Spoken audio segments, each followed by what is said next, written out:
La segunda definición o postulado es que los ángulos cuyos rayos son perpendiculares también son congruentes. Es decir, que si yo tengo dos ángulos cualesquiera, vamos a, en este caso, a definir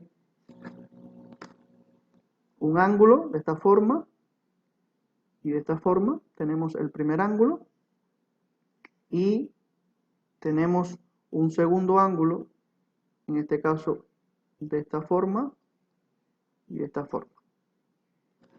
Así no, vamos a hacerlo así. Ok, así. Bien, tenemos estos dos ángulos. Vamos a ponerle letras. Aquí vamos a ponerle, este es el punto S, este es el punto T, este es el punto R. Y aquí tenemos el punto N, el punto P y el punto M.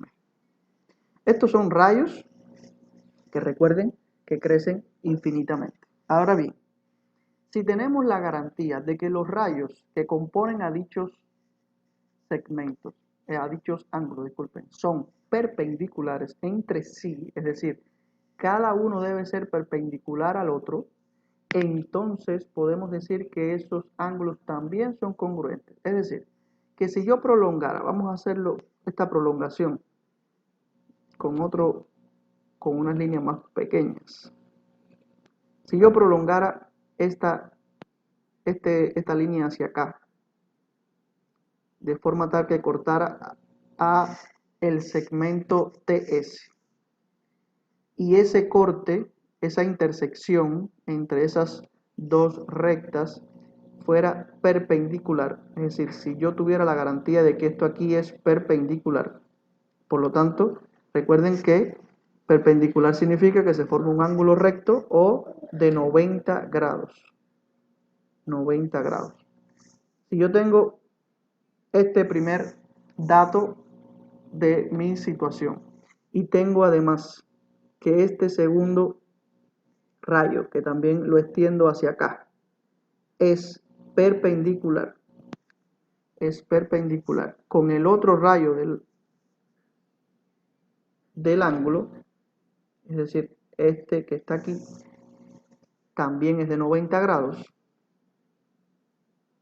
Entonces, si yo tengo, fíjense, garantizado de que el rayo de un ángulo corta perpendicularmente al otro rayo del otro ángulo y el otro rayo también corta perpendicularmente al segundo rayo del segundo ángulo, entonces yo puedo asegurar que los ángulos que se forman por dichos rayos, este ángulo y este, es decir, el ángulo S y el ángulo N, son congruentes. El ángulo S y el ángulo N son congruentes si solo si, si solo si significa es si solo se cumplen las siguientes condiciones. En este caso, que el rayo NM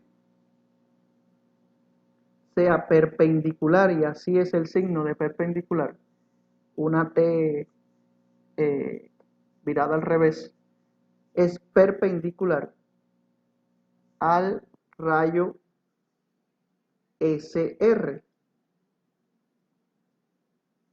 Y además el rayo NP es perpendicular al rayo ST. Si se cumplen esas dos condiciones, estas dos, entonces podemos asegurar que los ángulos son congruentes. ¿De acuerdo? Eso es lo que quería dejarles claro. Fíjense, eso no significa que lo viceversa se cumpla.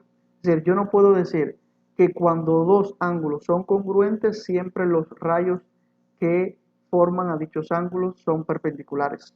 No, porque hay muchas causas que pueden hacer que dos ángulos sean congruentes. Puede ser que los rayos sean paralelos, puede ser que sean opuestos por el vértice, bueno, ya eso ya lo hemos visto, ¿no? O puede ser simplemente que tengan la misma medida y no pase nada eh, con sus rayos. Esto sí se cumple solo en una dirección.